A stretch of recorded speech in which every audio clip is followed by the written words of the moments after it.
आज येडेश्वरी देवीची पालखी जी आहे ती आमराई येथील मंदिरामध्ये येणार आहे आणि या मंदिरामध्ये पालखी ती पुढील मंगळवारपर्यंत या मंदिरामध्ये असणार आहे आणि त्यानंतर पालखी येडेश्वरी मंदिराकडे जाते. आपल्यासोबत पुजारी आहेत. मला सांगा, कधी इथे पालखी येते, आज किती वाजता पालखी येणार आहे, किती दिवस पालखी इथे राहते? या देवी सर्वभूतेषु बुद्धिरूपेण संस्थिता नमस्तस्यै नमस्तस्यै नमस्तस्यै नमो नमः. आपण आज पालखीचं पदार्पण, पालखीचा 2 तारखेला हनुमान जयंती निमित्त यात्रेचा प्रोग्राम असतो. त्यानंतर पालखी 3 तारखेला सकाळी येडेश्वरी मंदिरामधून 7:30ला पदार्पण इकडं होतं आणि कमीत कमी 12 वाजेपर्यंत पालखी या आमराई मंदिरामध्ये आगमन होत असतं.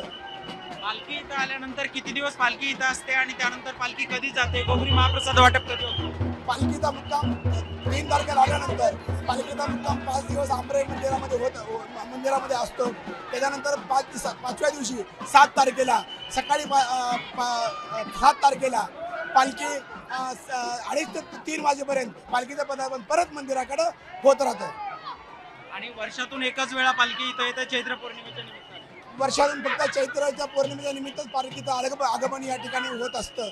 त्याच्यानंतर एकच भाविक येरमाळा परिसरात दाखल झालेत, काय अंदाज आहे?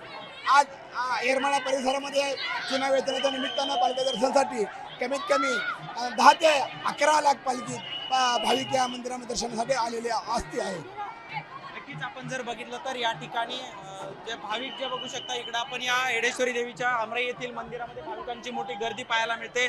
भाविक या ठिकाणी दर्शनासाठी मोठ्या संख्येने येतात. मात्र या मंदिरामध्ये पुढील 5 दिवस जी आहे ती पालखी या मंदिरामध्ये असणार आहे आणि त्यानंतर घुगरी महाप्रसादाचं वाटप करून पालखी जी आहे ती येडेश्वरी देवीच्या मंदिराकडे जाणार आहे. मात्र या पालखी सोहळ्याच्या दर्शनासाठी भाविक मोठ्या संख्येने या ठिकाणी गर्दी करत असलेले आपल्याला बघायला मिळतात. एकूणच जर आपण पाहिलं तर या येरमाळा यात्रोत्सवाचं मुख्य वैशिष्ट्य हेच आहे की पालखी या ठिकाणी आमराई येथील मंदिरामध्ये असते आणि यावेळी या मंदिराच्या समोर जे आहे ते धार्मिक कार्यक्रमांचं आयोजन देखील करण्यात येतं आणि त्यानंतर पालखी येडेश्वरी मंदिराकडे जाते. संतोष शिरसाटसह कॅमेरामन संतोष शिरसाटसह उदय सावळे पाटील, जय महाराष्ट्र, येरमाळा, धाराशिव.